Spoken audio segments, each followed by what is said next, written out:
Yes, question over here. Hello. It's become really increasingly difficult to hold that frequency that I'm vibrating at with lower frequencies around me in terms of population and people that surround me on a daily basis.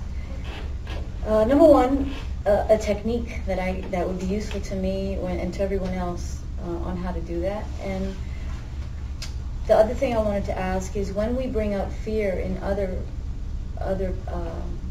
friends and people around us, I'm having a difficult situation in being judged for what I believe in, and I know where that's coming from. That's all right, but how do we shift that in ourselves? And if they're in our field, it's because they want to learn. And is that true? Yes. A lot of different points to make here. Yeah, first, let us say that no one is ever in your presence unless they're ready to be in your presence to have an experience. So if you're triggering someone, then they've come to you because that's what they needed. All right? Now, your participation and what's getting activated in you during this interaction, all right?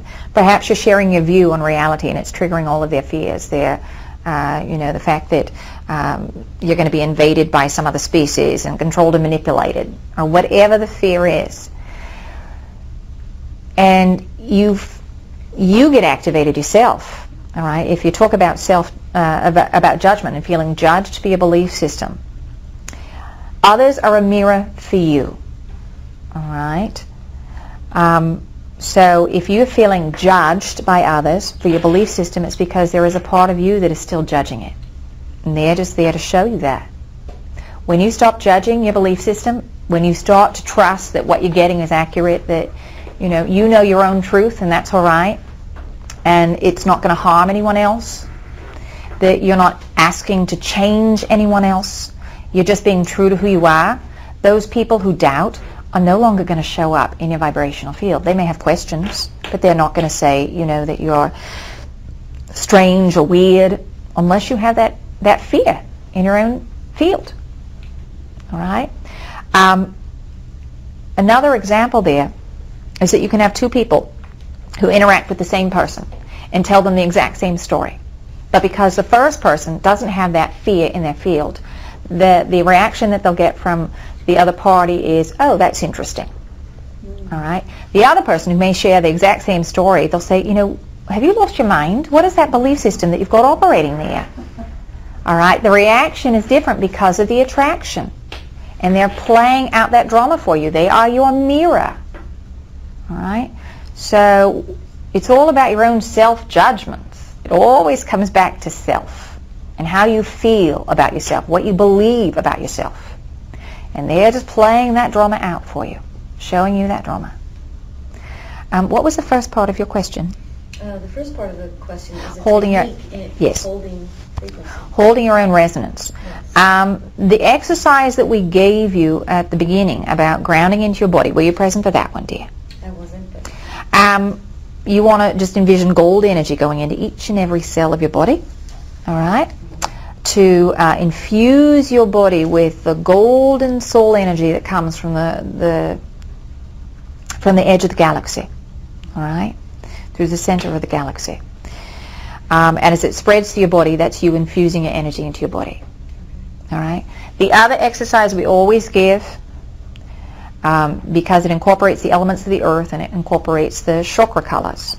You want to start with the color red and breathe in and envision in your mind's eye yourself and see a red tornado swirling around. And you're going to hold that for 3 breaths in and out. And then that tornado is going to change to rain. So you're going to see red rain pouring down over your body for 3 breaths in and out. And then you're going to change that to a red flame purifying your body, 3 breaths in and out. And then you're going to change colors and repeat the cycle. So you're going to move up to orange. So an orange tornado, orange rain, and orange flame. Then on up to yellow, and then green or pink, pink being a universal color connecting you to others. If you are trying to clear your energy and establish your own field, green, work with green. then on to blue, indigo, purple, and then you're finishing off with a silvery white light. Silver grounds your body to the planet. All right, it grounds you down to the planet. So you've got silvery white tornado, silvery white rain, silvery white flame. We recommend doing this exercise first thing in the morning when you wake up, because you've been outside of your body and you're not connected to it. You've got to get back into your body. When you get up and you feel groggy and you feel disoriented, it's because you're not grounded in your body. All right? You think it's just the caffeine that you need to get in, but it's your soul that you need to get into your body, not the caffeine. The more grounded we are, the more energy we get, is that Yes. what you're saying? Yes. Yes, you're completing all the circuits. All right, the energy can flow. If it's got to hop over a circuit because you're not in it, it requires more energy. It's not an efficient vehicle. So you've got to get into your body. And, you know, you can also do it when you feel that perhaps, you know, you've been around somebody who's been upset or angry. You can do this quick visualization. And if, you know, it shouldn't take more than, you know, 5 minutes to do, but if you don't feel like you've got that, just do one breath on each of the cycles. All right, so it's a pretty quick visualization that you can do. Everything we give you always goes through the creative mind and the visualization, because that is your link to the heart. All right, it's that part of you that it's always there. The intellectual is the filter for the mind, for the third dimension, remember. So the analytical mind helps you to deal with the third dimension. The creative mind allows you to deal with the other dimensions. So everything, when you go through the visual or you visualize things, it connects you with the heart, connects you with that filter. All right, so does that help? It does, very much. Very good. I have a question. What does it mean when, and I've only met 3 people in my life, and none of these people I'm surrounded by any longer, but when someone makes you feel very, very tired, exhausted? It depends on the individual, all right? And it depends on you and what's going on. If you're in the presence of someone who has a very high frequency, and that doesn't mean that they are really energetic and screaming and yelling and speaking very loudly, all right? They can be very quiet and hold a very high frequency. That can fatigue you because you are trying to raise your own vibration. What happens more often than that is that you've got people who will take energy. You haven't set up boundaries, and you're giving them your energy, all right? Because they're consuming. It's like, you know, like they're a fire, and they're consuming all of this energy in the room, and they're burning off of it. Whenever you're feeling fatigue like that, what we recommend is that you first check in and see where your boundaries are. Have you set boundaries? Because it's usually an indication that you haven't, and you're not holding your own frequency. If you're holding your own frequency, then you're not going to feel fatigued. So how to recharge your batteries very, very quickly is to find that image of that thing that puts a smile on your face. All right? Because when you get yourself heart-centered and expanded, it's like plugging back into the wall outlet. All right? There's an unlimited supply of source energy for you, and you can recharge your body. All right? Even if you're in the presence of someone who is a very, very high frequency, most of you are going to be able to hold that frequency for quite a bit before you're feeling fatigued. All right?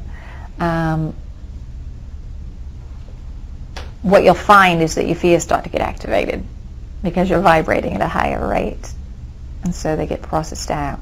But more often, we'd say about 95% of the time, it's because you haven't set clear boundaries energetically. And it's a process. It will happen repeatedly until you finally catch on and say, well, look, you know, you can have your drama, and you know, you can be where you are, but this is where I am, and I'm maintaining my field. If you're high energy and you're that's fine. I can still stay in a place of tranquility and serenity and still maintain a high frequency. And you know, you're your own source. I am not your source of energy. All right? Does that make sense? Because you all know someone who's like that. Yes? Or negativity. You've got someone who's really negative.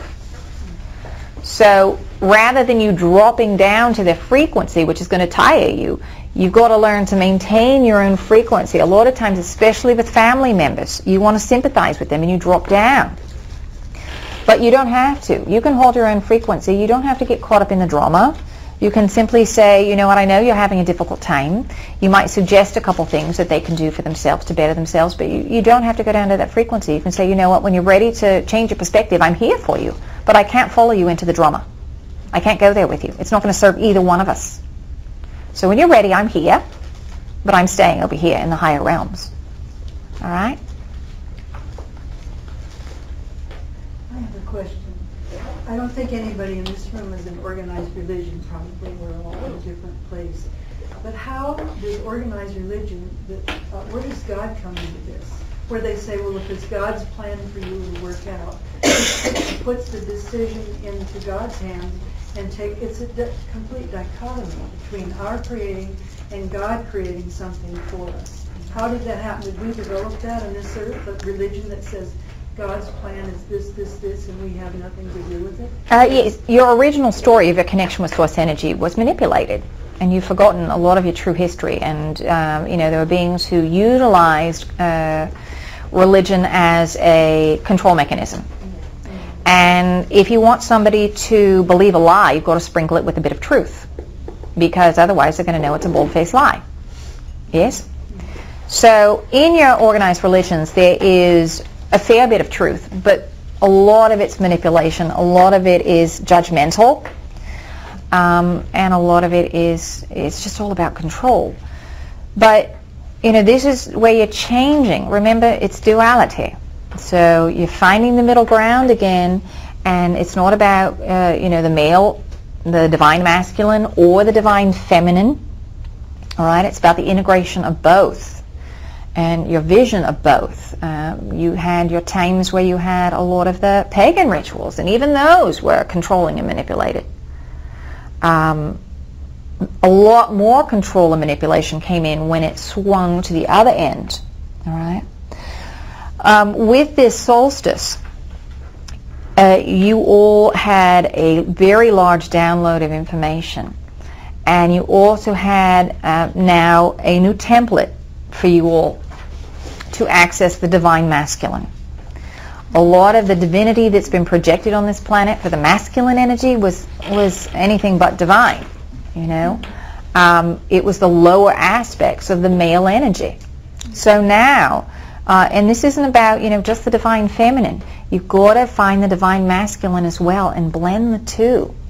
All right, don't forget that part.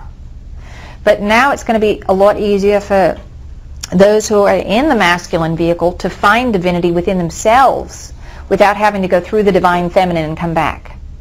All right, and vice versa. That you have a new option for those of you in the female vehicles to find the divinity within yourself that is masculine energy, that is the polarity of the masculine. And integrating both of those things, it's vital. It's absolutely vital. But it's going to become much, much easier for you now because of this influx and the shift that you had with the solstice.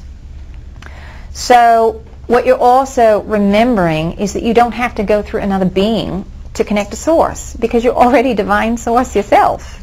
So it's all about reconnecting with you. All right? And, there are going to be those who are going to be stuck in the religious ways, and that's fine. This is probably one of the hardest judgments for you all to let go of. As you become expanded, as you know that there's a different way of being, it can create a lot of frustration for you all. Why aren't the rest of you waking up? I want to create a better world. What's wrong with you? Let's go. But know that you are creating that. You're just creating a different vibrational version, the one on top of the other, but now they're separating. So this is your version, this is theirs. They can have whatever belief system they want. You're going to hope they find one that's uplifting, that they find one that is inclusive, that is loving and supportive. But if they don't, that's all right. That's their choice as souls, as beings. In the big scheme of things, it doesn't really matter. All right? It's just the game that they're playing. It's the role that they've donned. And when you come to that place of peace, you're going to find that you stop butting heads with people who are religious fanatics, because there's nothing for them to push against. They're not going to judge you for your belief system, that you talk to ETs, that you channel the devil's work. None of that's going to happen, all right, because it's not a vibrational match any longer. So you don't have to struggle with that. You don't have to worry about that. You don't have to bring everybody with you. You all want to bring your family and friends and everybody come on. They'll come on in their own time, when they're ready and in their own way. And if they don't want to go for the ride, that's all right as well. But you can be the living example of how it's done. You can say when you're ready, you know, I've got a way to show you, but I don't have to fix you. There's nothing wrong with them that way. It's just a vibrational choice. And that's a hard one for you all to really get into, to really understand. But as you keep going, it gets easier and easier, because you know you can't change other people. They've got to step into that space for themselves. And the space that they're in is the perfect one for them to be in. So in that case, then, we shouldn't be paying attention to what's going on, of all that talk about how they're going to, with the healthcare system and all the financial crisis happening and all the greedy Illuminati that's getting all the monies. You know, we just don't pay any attention. Well, we don't want to say don't pay any attention. Pay attention to how you're getting activated. Okay. All right? Is it generating fear in you? And then you can hold your belief, you know, this is not acceptable. And, you know, I want to be free. I don't need to be mandated. I don't need to be regulated in my body. Right. It's not acceptable. So you hold that frequency. Mm-hmm. All right? And then your physical reality also matches that.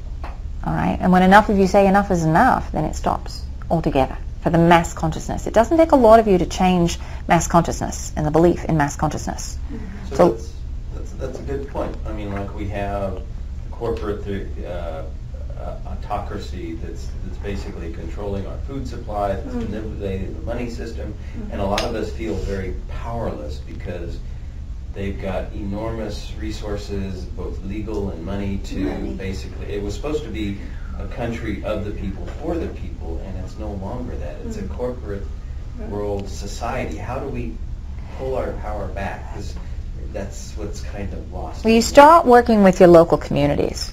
That's where you're starting. Because you're taking the power out of the hierarchy. You're taking your power back to where you are, which is local.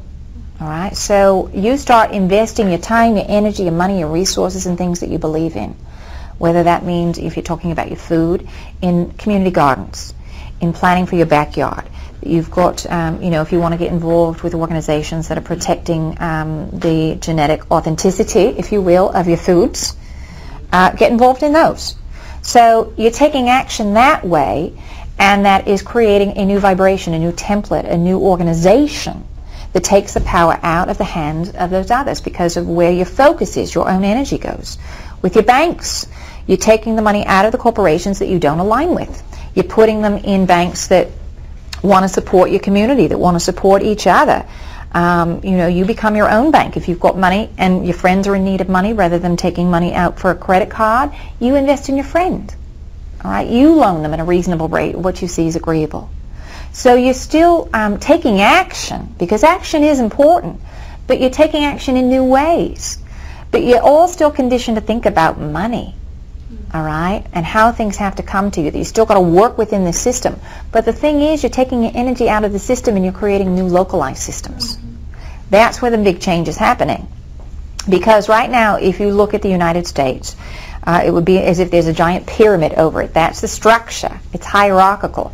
And what you're doing is you're saying, well, I'm really not interested in playing in that arena, so I'm taking my toys here from the pyramid and we're going to work in a circle now. So the map is now all these overlying circles, one on top of another. It's your little collectives that you're working in and what you're doing for each other in the community. And that's a new energy, a new way of working to create a new vibrational state, both literally and figuratively. And you're starting to work more and more as your communities to activate your sense of working in a collective. Because as we said, in the higher realms, you are used to working as a collective. Here you're used to working as an individual and you forget your connection to the collective. So you start working it out at the physical level so that when you make the transition energetically, you're more attuned to it. You're far more accustomed to it and it's not such a shock to your system. And, you know, when you move into the higher realms, you connect with people energetically. You understand how your actions affect them, what gets triggered to them. You feel it. You know it. You experience it. Just in this dimension, you have the illusion of separation, so you shut yourself off so that you think that you don't feel it, but you do still feel it energetically at the subconscious level. So when you can start to see that it's an illusion, that you do have power, you just have to say, I have power because I create my own reality. And these are the things that I want in my reality. And you start creating them in your physical world for yourself, in your organizations, in your groups, and in communities. What happens is that house of cards begins to crumble. That was the old system, and you're already seeing it. All right? You don't have to work in a traditional mean in order to create that end result. You think that the only way to work is through that old structure, through that old medium of having, a single representative. Well, you start coming back to all of the power being localized and with you, and you're changing that structure, and before you know it, you'll look back and you will have changed the entire system. All right? Does that help? Mm-hmm. Excuse me, is this ascension process kind of imprinted in the time, and does it relate to our technology, or our technology is advancing? Technologies are a reflection of you as energetic beings. Everything you do technologically, you have the ability to do internally within you. All right, so again, the external world is a reflection for you. It's showing you all the things that you can do. When you look at your computer, guess what? That's you. That's your physical body. All the things your computers can do, communicating with each other over long distances, guess what? So can you. So ascension isn't so much about time. Time's not involved in the higher realms. But from your perspective,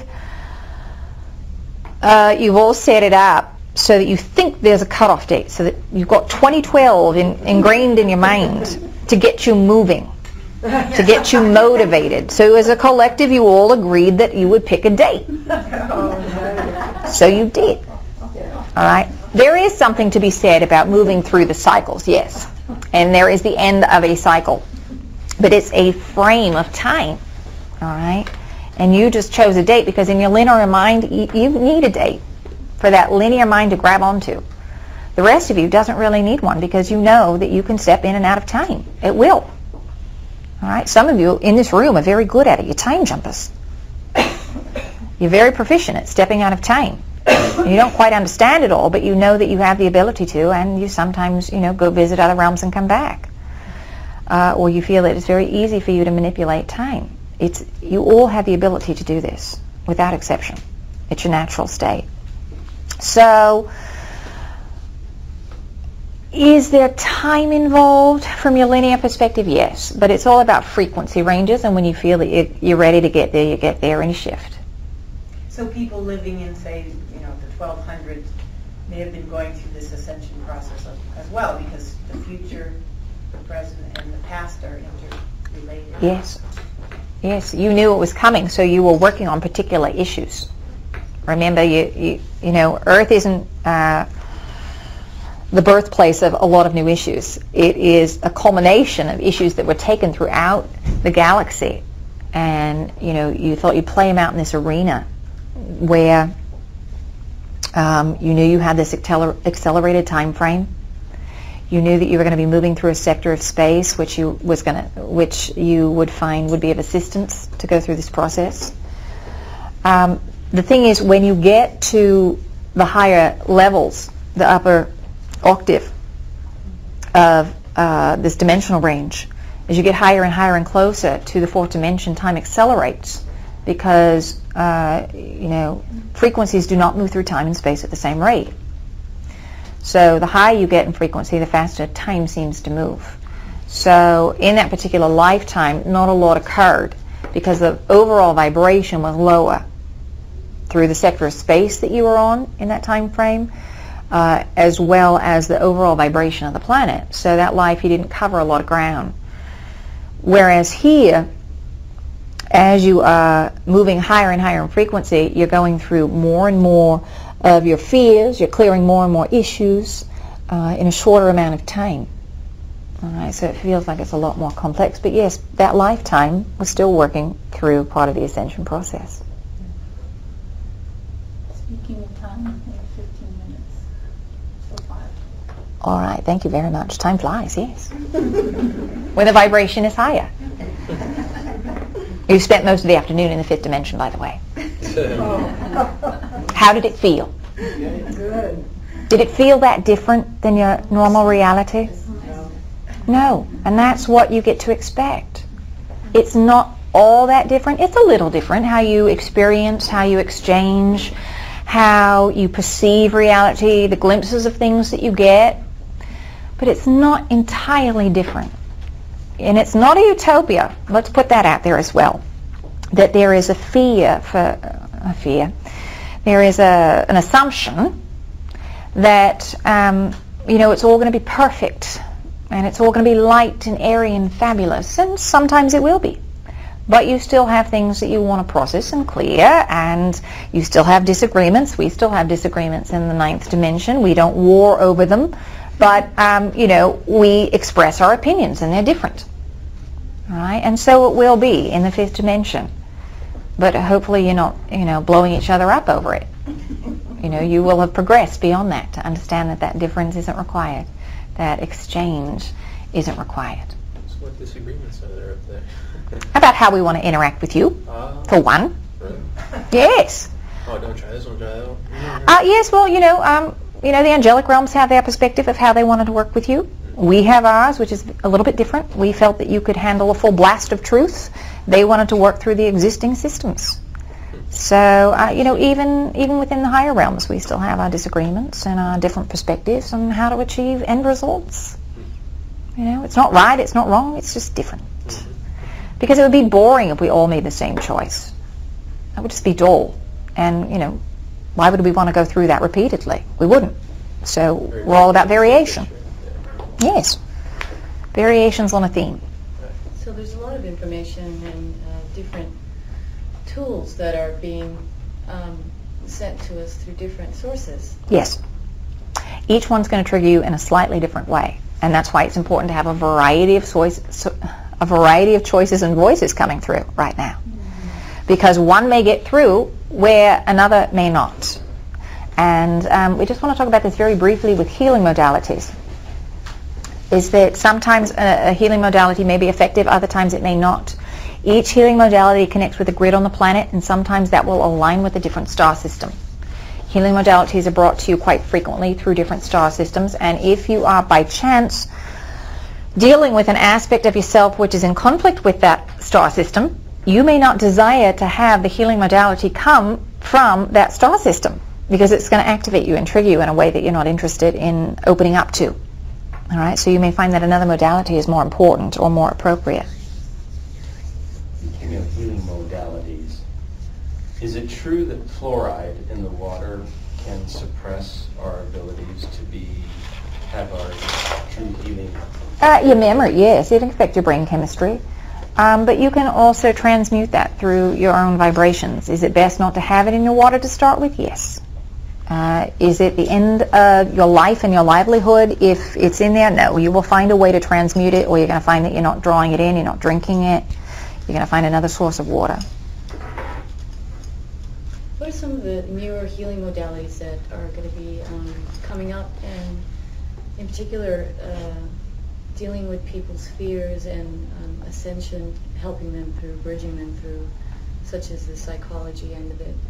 We want to answer that, but we know time is limited, so we want to make sure everybody gets a chance to ask a question here. Let's just say the new healing modalities that are coming in are, this is a tricky one, because a lot of you are looking for accreditations, and you are giving yourselves the accreditation, all right? That you're having, there are new modalities coming in specifically with tone, sound, light. It's just all about frequency. And there are blending of modalities as well. You'll pick different bits and pieces from each one. If you're a healer with the person that you're working with, you may start out using a sound modality but then change to a breath modality. So there'll be a blending that happens. And what was effective yesterday may not be effective tomorrow because of where they're vibrating. Yesterday, perhaps you had a lot of fear going on and you needed a blanket healing, something that was gentle, that wasn't going to over-activate you, over-stimulate you, because you're only going to take on as much as you're ready for. Don't worry about over-activating, because it's never going to happen. Your soul's not going to let that happen, and your guides certainly aren't going to let that happen. So don't worry about that. You never take on more than you can handle. But look to your intuition about what you think is appropriate for you. And that's going to change on a day-to-day, sometimes hour-by-hour basis. You know, sometimes you need that blanket healing. Sometimes you need something that is a little more laser-like in its precision. You know, working with a particular crystal to help support that frequency. There's a wide variation.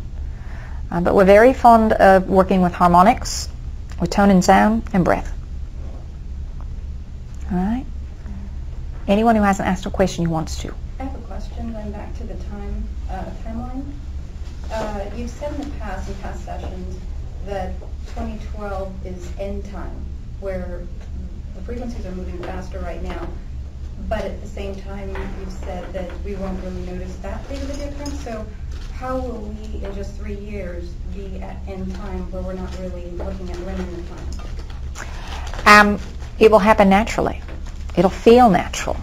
It's not going to seem all that different. If we told you you've already had hundreds of years worth of lifetimes of growth in the last year, how did that feel? All right, did that really feel all that different than 10 years ago? Your reality 10 years ago? No, you still went through the same kind of processes. And it will be a natural progression for you.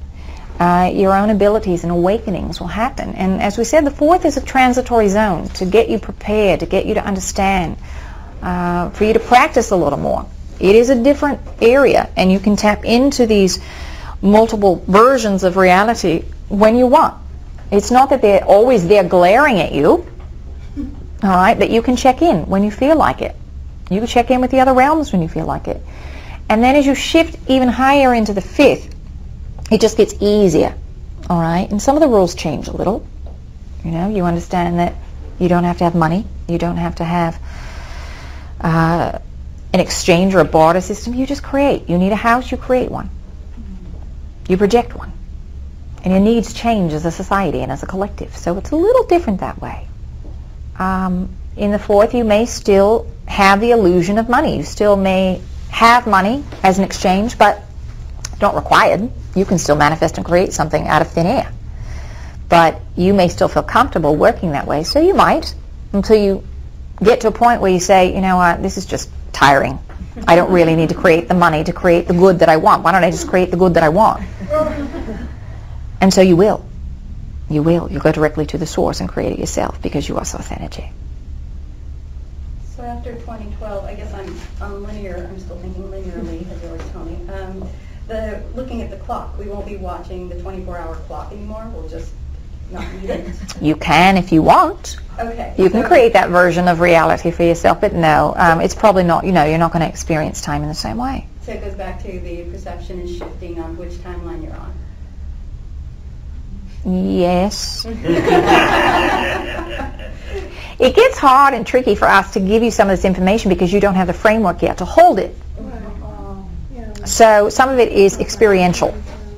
We give you it the best that we can so that you can process it in the third dimension. So yes, shifting back and forth more through dimensions. You'll find that in the higher realms we tend to go off all the way down timelines, and then we'll say, you know what, I want to go back and play it out differently. So you will. It's not that you go, you know, 10, 15 minutes and then go back. You know, you go half a lifetime and then say, all right, well, let's go rewind that, you know, 20 years and then go forward, or what you would perceive to be 20 years. It's a little different. But that's the best we can give you because you're not quite, you don't have quite the framework yet. All right. You're almost there. You're almost there. So we'll have like a 300, 400 years of age that we can age. There's no limit. You're an immortal being. You recharge that vehicle. You recreate your vehicle with every breath that you take. And when you understand that you recreate it because you understand that you're a creator, then there's no need to age. Unless you want to change the look of your body to have a different reaction, but it's not required. You know, I want to know what it's like to have an elderly body. Well, then you can create that for yourself, but there's really no need. No, I don't want to create that. It's really not required, but with this particular lifetime, you may, if you've got a particular vehicle, if you see yourself at 40 years of age, then you may continue to see yourself at 40 years of age. If you want to shift back and change your body entirely, you can. You can make it 20 years old again, but is that necessary? No. You can be healthy and vital and, have an instant facelift if that's what you want. It doesn't really matter. And, in the higher realms, it's just such an illusion that you don't even think about it. You don't really think about it. And then when you're done, you don't go through the death cycle. You just remove your energy. What happens when you close the door and leave a room? Is the house still there? Is the room still there? Yes. That's your third dimensional perspective. So it's the same thing. You remove your energy and you walk away and you just go focus elsewhere. You don't go through the death cycle. All right? One or two questions here. I'd like to ask why so many children are choosing to come in autistic now. Is it to teach us or is it to an experience they want? Both. Children are coming in plugged in. This other level or shell of the energetic field is already activated. There wasn't enough time to integrate fully into the third dimension and transmute that energy. So they're already plugged into that collective consciousness. Because they are, it is very challenging for them to connect to this physical realm. All right, so sometimes you've got children who can't really ground in the body, are not making that emotional connection because it's too hard, because it's too much. It's emotional overload. They're very, very, very sensitive, not just physically and physical body and what they put in it, how it affects them more dramatically, but also their emotional experience and being around people who are in pain. It's very hard for them. And they have a hard time also understanding, how we can do some of the things that we do or that you do to each other, because they're already connected to the collective consciousness and they understand how your actions impact the whole, and they feel it. So they have a hard time understanding how you can feel separate because they're already plugged into that switchboard. So they're teaching you. They're holding that frequency in a way for you to connect to that switchboard for yourself, how to connect to that collective consciousness, how to treat your body better, how to treat each other better. So children are here to be your teachers. All right, they're already plugged into all of that because there wasn't enough time for them to come through and transmute, which there was for you. I have a question. Lately, my energy's been a little wobbly, I guess is the best way to describe it. And I was wondering if I could just get a little bit about what that's about. Ground into your body if you can. Part of it is an ebb and a flow of your personal energy. You are shifting some of your belief systems and it's making you feel a bit off balance. You are going through a transition energetically. So just know that everything's fine. But the more you can see your energy grounding, going down to the core of the earth and coming back up and out, that will help you a lot. I'm balanced in my body and I am centered in my heart. There's the affirmation for you. You all can use that one. That's a nice one for all of you. I am grounded in my body and I am centered in my heart. Will our brains actually take on a different, will they function differently? They'll be more active, yes. So right now they're split, the duality of left and right so much. Will there be more of a central? Yes, but it will probably be more creatively dominant. You'll still process things through your mind, but it's not going to be the same kind of intellectual process. It's more that you will process things through your heart, but you'll be able to use the brain and the mind to process physical sensations, things that you're experiencing through the physical vehicle. So it'll be used a little differently than the intellect, the way your intellect is used now. I have a personal question. I had a visualization of seeing, I thought it was Palladian, and you're saying that Palladians usually are not seen in physical form. So was it Nordic? I don't understand. Some Pleiadians, yes, they have a Nordic appearance, blonde, also Lyrans. What we're seeing, the energy that you are connecting with is Arcturan. Thank you. They're Arcturans. there's such a wide variety of species, more than you can even possibly begin to imagine. And it's not just with a particular sector, everybody gets around. So, you've got blondes in the Pleiadian star system, you've got reptilians there, you've got felines there, and the Sirian and Orion systems are incredibly diverse. A lot of insect worlds, a lot of, you've got water worlds, dolphins, whales, you've got a lot of AI, artificial intelligence, you've got draconians, it runs the gamut, the humanoid, it's and everything in between. You've got a lot of Arcturian energy around you. And there's the other thing I want to talk about, star systems. Before we wrap it up here, is that you may feel drawn to a particular star system. You may say, oh, I'm from this star system. Well, that's not entirely true. You are from many, many star systems. But that's the one that you're associating with for now, because there's a lesson from that system that you are trying to bring into your consciousness. All right? And each star system has things that they continue to work on and focus on. Pleiades, we tend to guide, we tend to teach, we tend to be overseers. The Sirian and Orion systems, they have a lot of diversity. And how do you integrate diversity? All right, so they work on that in those systems. In the Cassiopean system, it's a very lovely system, a lot of love, a lot of expressions of love, very gentle system.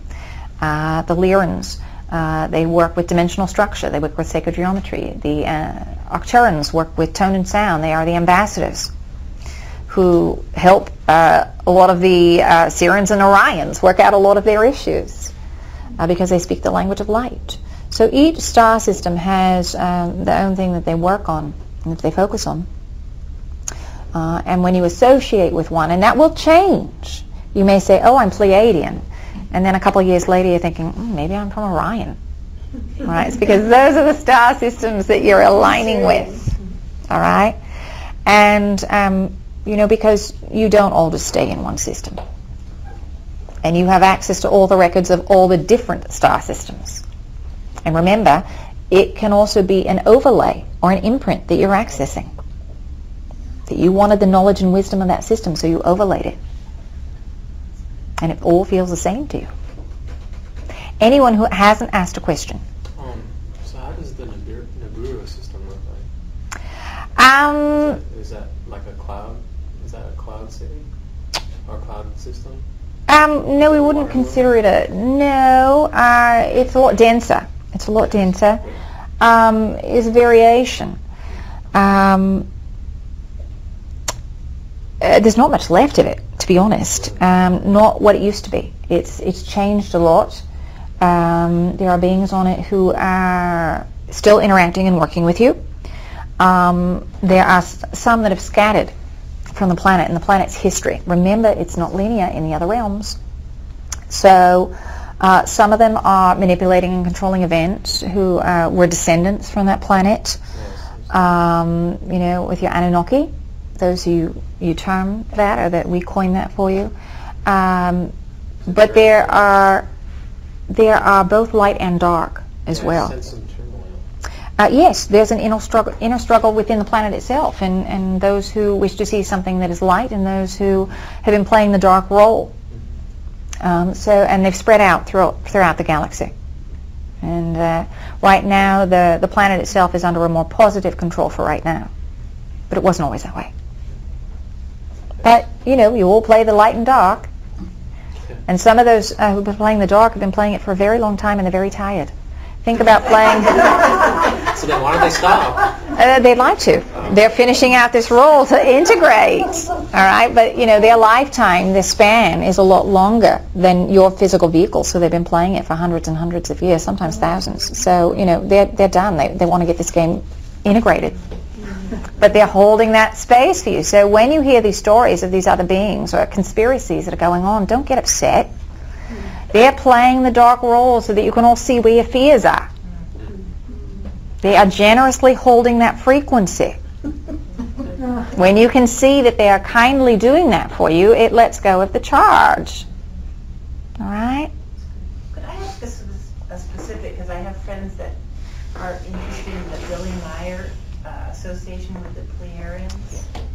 Are those the same Pleiadians that this collective is as well? That have actually spoken with him? No, it's physical beings who incarnate to a planet. We are light beings who incarnate to a star. So it's a different energy, a different perspective. Yes, it's the planet. Oh. It's a planet. Yes. So it's different energy. It's a different perspective. They have a different agenda. They have a very different perspective than the one that we have. They're still working from a lower version and interacting with you in a different way because you are their descendants as well. And so remember, you store all of the information about your ancestral line, all your genetic material. And so as you go through these changes, that information gets sent to them and they can incorporate it into their lifestyle if they wish. Remember, some of them are future versions of you. And that's hard for you all to wrap your mind around. What does that mean? They're a future version. How does that interact with me here? Well, we don't quite have enough time to really go into that. But just know that many of them are here to support. Some of them are playing the dark role as well, the reptilians. So it's a bit of a mixed bag. Can you tell me about Enrod? He's a being that walks with me when I astral project. And what do you want to know, dear? where does he originate from? Our perspective of that and his may be very different.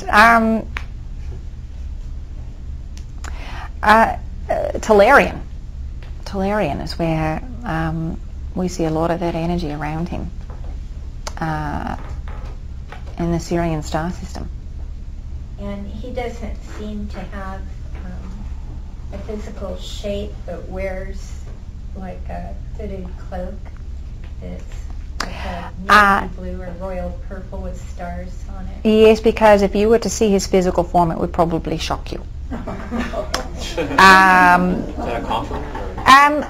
It's just that you're not comfortable with everything. You're not comfortable. It would be too much. You know, a lot of beings don't project themselves in particular fashions because it's too much for you. You know, the angelic realm could, you know, present themselves rather than an angel with wings on it. How you see an angel, they could project themselves as a dragon or as an insect. But you all have these prejudgments, these ideas that if it's any different than the physical form that you're inhabiting, that it's too much for you. So they'll project an image that you're comfortable with. You know, we do that. We tell you Mrs. P because you're comfortable, as opposed to 2,500 beings coming through to you at once. What quadrant of the universe is Tularia? It's in the Sirian star system. He once showed me. We walked out into the universe, and he showed. I remember this like almost like a black hole, but the center was like a violet color. Yes, it's quite beautiful, and that's just the beginning. So use your curiosity and ask him to take you where you want to go.